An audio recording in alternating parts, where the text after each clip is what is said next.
خاوتي وطيتي مساء الخير عليكم بونسوار tout le monde اهلا وسهلا نازل في الله والسلام عليكم j'espère راكم لا j'espère que vous فينا مليح j'espère que vous vous portez bien et que vous passez une agréable journée. En ce 4 février 2023, nous sommes déjà au mois de février, nous avons déjà égrené un premier mois cette année 2023, nous avons déjà liquidé un premier mois, pour ne pas dire que c'est ce premier mois de janvier qui nous a liquidé au regard de la crise mondiale et nationale dans laquelle nous pataugeons. Le monde aujourd'hui est bouleversant et dangereux, la situation de l'Algérie est encore plus dangereuse et bouleversante, et parmi les preuves que notre pays malheureusement n'a pas encore regagné une certaine stabilité générale, ni politique, ni économique, qui lui permettra d'aller vers davantage de progrès et davantage de sécurité sur tous les plans.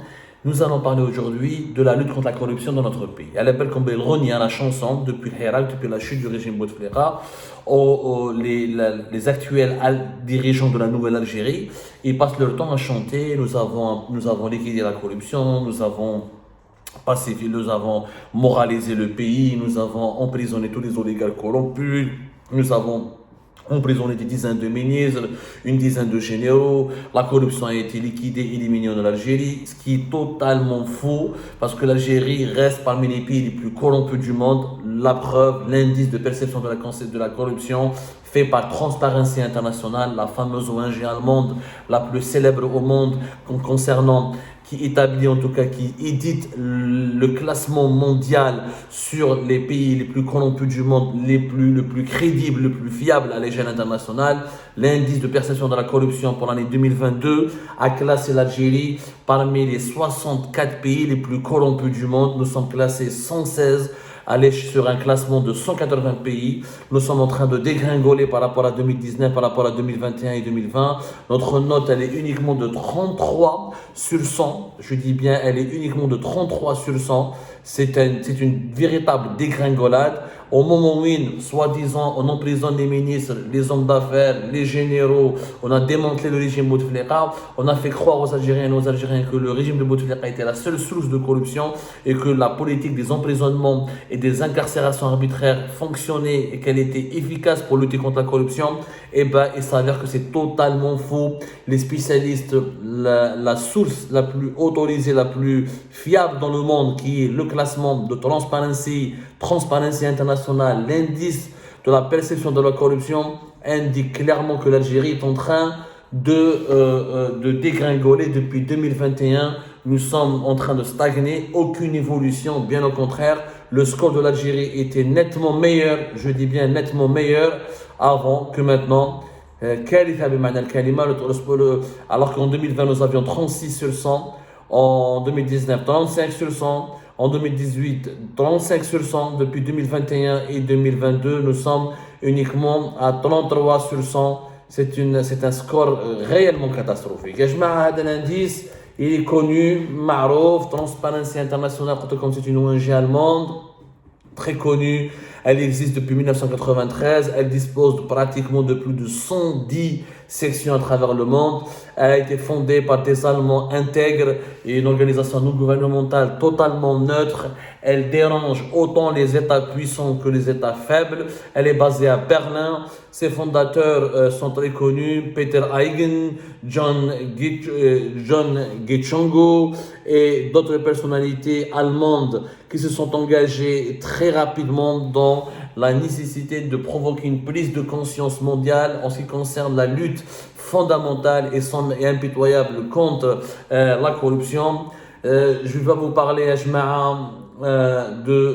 du parcours de ses fondateurs, Transparency International, de ses faits d'armes, etc. L'objectif n'est pas là, en tout cas, parce qu'elle a aussi des détracteurs. En tout cas, même les détracteurs de Transparency International reconnaissent la fiabilité de ses recherches, la qualité de ses classements.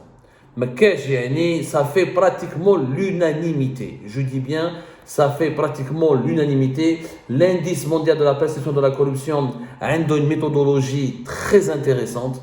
Et pour ne pas dire, elle est, pour moi en tout cas, pour beaucoup d'experts qui travaillent sur la lutte, dans le domaine de la lutte contre la corruption, c'est la méthodologie la plus efficace. L'indice de perception de la corruption existe depuis 1995.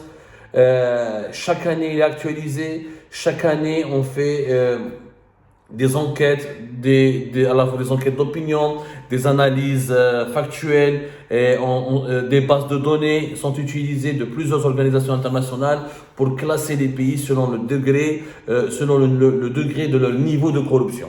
Alors, quand tu as une note de pratiquement 0, là, ça veut dire que tu es un pays beaucoup moins corrompu. Quand tu as une note assez grave, élevée, ça veut dire que tu es un pays très corrompu. Et encore une fois, notre pays ne cesse de dégringoler. Mais maintenant, la question, pourquoi? Pourquoi? Parce que, et je parce que la lutte contre la corruption ne sera pas gagné, ou l'arrêt de la corruption, le recul de la corruption ne peut pas être garanti par l'emprisonnement. Mettre des gens en prison, ça ne signifie pas que tu arrêtes la pratique de la corruption. La pratique de la corruption, c'est un acte matériel, mais c'est aussi une tradition, une mentalité, c'est un vice, c'est un défaut qui est consubstantiel au système de gouvernance qui domine un pays. Ça ne veut pas dire que la corruption va s'arrêter. Plus de 18 ministres de l'époque de Bouteflika, 35 à 40 généraux ont fait de la prison depuis 2019. 3 premiers ministres ont été en prison, Ahmed Malik Sellal, Ahmed Ouyahia, Nordin Bedoui. Et malgré ça, notre pays reste parmi les 64 pays les plus corrompus. Pourquoi? Parce que la législation algérienne, parce que l'environnement économique et politique algérien, il est rongé par la corruption. Aujourd'hui, on ne parle pas beaucoup des scandales de corruption, à l'exception d'Algérie Part, qui reste pratiquement le seul média indépendant, pour la simple raison qu'il n'y a plus de liberté d'expression. À l'époque de Bouteflika, on parlait des scandales de corruption parce qu'il y avait encore une marge, la presse algérienne avait encore un seuil de liberté, une marge de manœuvre. Algérie Part a été fondée à Alger, il y avait Maghreb Émergent Radio 1, il y avait le Watan, il y avait Liberté, il y avait quelques sites encore d'information, il y avait une certaine liberté, il y avait quelques télévisions qui m'a Choulor, la Jazaïria ou le Bilad devant faisait quelques émissions pour dénoncer des gens. Donc, on entendait parler. Par exemple, à Algérie Park, nous avons réussi à faire une émission sur Al Jazaïria, à l'époque d'Algérie Focus. Après, on a fait des émissions avec Beurre TV, la fameuse émission, l'émission Impossible, où on ramenait des documents, on ramenait des preuves, on parlait des gens, on épinglait des hauts responsables, des hommes d'affaires, des oligarques. Donc, il y avait bien sûr, l'Algérie, à l'époque de Bouteflika, n'était pas la Suisse, n'était pas la Suède. Bien sûr, c'est une dictature déguisée. Mais c'était une dictature qui tolérait une certaine marge de manœuvre. Donc, on pouvait donner les preuves, donner des documents et s'exprimer et dénoncer des affaires de corruption. Aujourd'hui, ce n'est plus possible. Les journalistes sont en prison. Algérie, trop comme Abdou Sammara, que je vous fais, condamné à mort dans mon propre pays. Le site, il est censuré. Radio 1 Maghreb Émergent, totalement fermé, perquisitionné. Qadi Hassan Raouf al-Habs. Plusieurs journalistes sont encore en prison. Celles qui ne sont pas en prison sont sous contrôle judiciaire ou la harcelé. Liberté, l'a fermé. Le Watan, il est violé, il est surveillé. Il risque c'est la faillite et la fermeture. Donc, on n'en parle pas. Donc, malheureusement, on n'en parle pas. C'est pas parce qu'on n'en parle pas qu'il n'y a pas de corruption. Alors, je dis pas que tu vois les affaires, le patron de la DGSN, la direction générale de la traque, plusieurs instituts, l'affaire du phosphate, scandale du phosphate à Bissa, les marchés des hydrocarbures, les biens, les dirigeants algériens et d'autres hommes d'affaires qui ont été épargnés parce qu'ils ne dérangent pas le nouveau régime algérien, parce qu'il n'a pas de problème politique avec eux, mais qui ont accumulé des fortunes importantes à l'étranger. Et en Algérie, pas de 2020, 2019 à 2022, nous avons sorti des dizaines et des dizaines d'enquêtes appuyées par des documents qui concernent qui dévoilent des pratiques de corruption très très graves, même au plus haut sommet de l'État. Personne n'en parle parce que les autres médias, encore une fois, ne sont pas libres, ils sont interdits, ou la censurés, ou la réprimés, ou la menacés d'emprisonnement. Non, on peut en parler parce qu'on est réfugiés politiques en France. Donc, maintenant, l'évaluation. Qu'est-ce que c'est que la corruption? La corruption n'est pas uniquement le fait de donner des pots de vin. La corruption, elle a plusieurs formes. Il y a le détournement. Qui m'a dit le classement, par exemple, tu as l'indice de perception de la corruption. Il sur la base pratiquement de 13 enquêtes, il y a 13 méthodes différentes. 13 enquêtes et évaluations différentes des pratiques de corruption. À travers ces 13 méthodes et 13 évaluations, on établit le classement définitif. Et les pays corrompus, comment le score il est calculé. Lorsque le score d'un pays est d'une échelle de 0 à 0 signifie que très corrompu, vraiment un pays très corrompu, 100 100 signifie que c'est un pays propre. L'Algérie, 33 sur 100, ça veut dire que c'est un pays très corrompu. Si on était un pays pas corrompu ou qui lutte efficacement contre la corruption, on aurait eu une note qui dépasse les 60 et les 70. Je te fais un bon. Maintenant, les méthodes Hadou, comment on peut déterminer le niveau de corruption d'un pays? D'abord, plusieurs critères. Le détournement des fonds publics. Est-ce que l'argent public est détourné ou là? Est-ce qu'il est bien géré ou là? En Algérie, personne ne contrôle. Il y a une cour des comptes, mais la cour des comptes, en Algérie, qui a été réactivée après le démantèlement du régime de Bouteflika, parle des mairies, des wilayas, des daïras, mais sur son adresse, sur la police, sur la présidence, sur les ministres du gouvernement, sur la gendarmerie ou sur les institutions les plus sensibles du pays, il n'y a aucune enquête sérieuse où il n'y a aucun rapport détaillé, aucun audit sérieux. Donc l'argent public en Algérie, on manque de transparence. En Algérie, des budgets ont été dilapidés. Kharjna 1000 dossiers à la présidence, à le ministère de l'Intérieur, au ministère de la Santé. Kharjna 1000 dossiers. Vous pouvez juste relire sur Algérie. Les exemples sont légion. Des transferts budgétaires occultes, des budgets qui ne sont jamais consommés, des augmentations de certaines enveloppes budgétaires qui ne sont jamais justifiées, des dépenses très élevées pour des prestations, des services publics qui ne sont pas à la hauteur. Ça fait partie de la corruption. C'est le détournement de l'argent public. Les fonctionnaires qui utilisent leurs fonctions publiques à des fins privées sans subir les conséquences. En Algérie, le ministre, patron de la police, le patron de un général, ou un membre du cabinet du président de la République, ou un membre du gouvernement, il se met sa fonction pour s'enrichir illicitement et faire des affaires. Et on a toujours le même sentiment d'impunité. Nous avons puni des fonctionnaires de l'époque de Bouteflika, mais les nouveaux fonctionnaires du régime Tebboune bénéficient de la même impunité. La vente à les licences pour les importations dans le commerce, mais personne n'en parle. Pourquoi? Parce qu'il y a une impunité. Troisième critère, la capacité du gouvernement à contenir la corruption dans le secteur public. Le secteur public en Algérie il est opaque. Les marchés, chef d'Algérie, la CNAN, etc. Les passations de marché sont douteuses et le secteur public il n'est pas contrôlé encore efficacement. Autre critère important pour mesurer le niveau de corruption dans un pays, la bureaucratie excessive dans le secteur public qui peut augmenter les opportunités de corruption, les nominations népotistes dans la fonction publique. En Algérie, on est malade, on a une grande maladie. On nomme les hauts responsables selon l'appartenance au clan, selon le bniamisme, le régionalisme, selon l'amitié ou la proximité avec le décideur et non pas selon la compétence, le CV ou les qualités humaines et intellectuelles. Les lois, par exemple, qui garantissent les agents publics, les lois qui luttent contre les conflits d'intérêts en Algérie sont très faibles. La protection juridique des lanceurs d'alerte qui dénoncent les pots de vin et les affaires de corruption, ou lèche. حكموا جماعة Algérie Part qui donnait des informations à Algérie Part قال لك هادو سي خونه alors que ils ont dénoncé des affaires de corruption وجوزتهم لا DGSN وخبوا وجههم انا ما نعرفهمش mais déjà dans leur témoignage قال لك انا j'ai dénoncé ceci cela donc il a dénoncé des affaires de corruption malgré cela ils n'ont pas été protégés ورممهم في الحباس l'accès à l'information sur les affaires publiques les activités du gouvernement ou lèche en Algérie. Il y a une opacité totale. On ne sait pas qui dépense quoi, qui dirige quoi, pourquoi dans tel budget. Il y a des débats au Parlement, il y a des débats au Conseil de la Nation. Mais ça reste des débats superficiels, des débats très légers. Ce n'est pas des débats approfondis, il n'y a pas une maîtrise, il n'y a pas un audit des chiffres, il n'y a pas de pédagogie. Personne n'explique aux Algériennes et aux Algériens pourquoi leur État va dépenser des dizaines de milliards de dollars dans tel ou tel domaine et personne ne leur fournit des explications. Voilà les critères qui nous permettent de déterminer le niveau de corruption d'un pays.